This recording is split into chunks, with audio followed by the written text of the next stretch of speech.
It's 7:17, you're watching AM. On the 7th of October, that's nearly 7 weeks ago, Ayal Nouri's uncle was killed by Hamas and his auntie was taken hostage.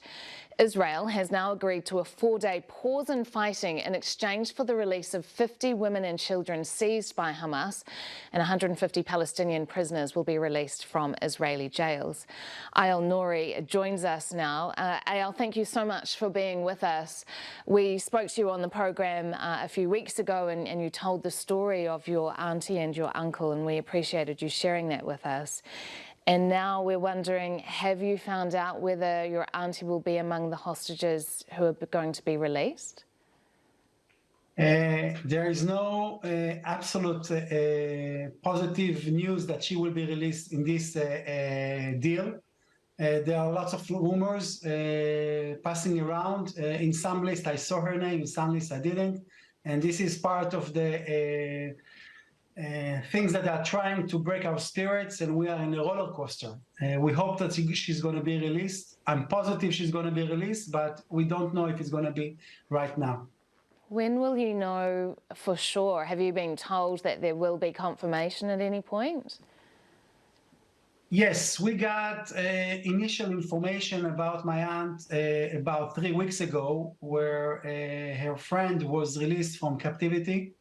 And we learned that my aunt is well. She's been checked by a doctor. She's in the tunnel together with several children. And she were a teacher for many years. So she's taking care of the children. And we believe that this is giving her strength and power to survive these 4 days and nights where she's in the tunnel and she could not see the sunlight. Your aunt sounds like a very strong and beautiful lady, Ayal. There are only 50 hostages being released at this stage. How do families feel about that number, given we understand that there are about 240 being held? Correct. There are over 240 hostages. There is no dispute between the families of the hostages. We're all in favor of this release. We will be happy for the one that will be released, and we will be keep praying for those who are not released this time. We're all aware that only by pressure, the Hamas, Israel could release the hostages. So we keep praying that our turn will be arrived soon, and we're going to soon be united with my aunt. I can't even imagine how torturous it must be to have some kind of glimmer of hope, but not actually know whether it's your family that is going to be able to benefit from this truce. What impact does it have on your relationship with the other families? Because I imagine you've all been in this together, you're all in the same situation, but now you're in a situation where some of you will have your family members back and some of you won't.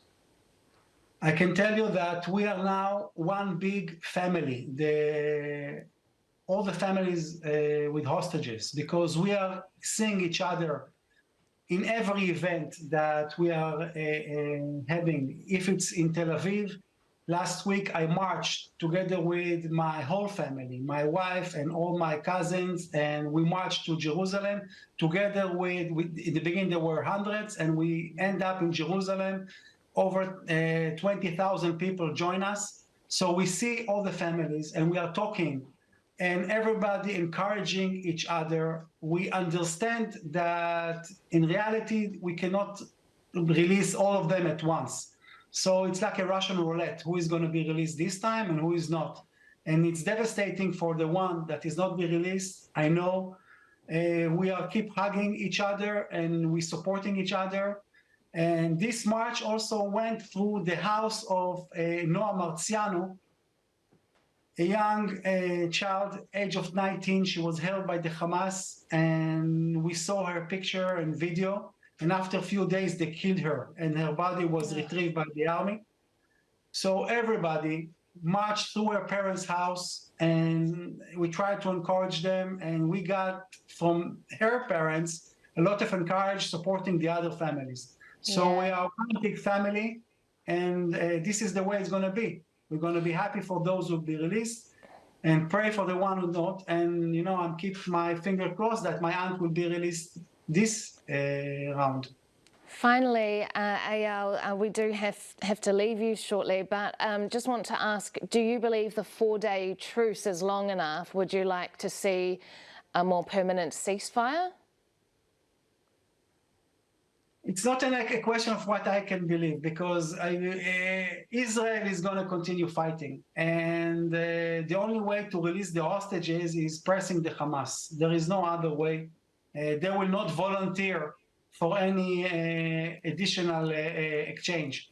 So only by pressing the Hamas, we can get another deal.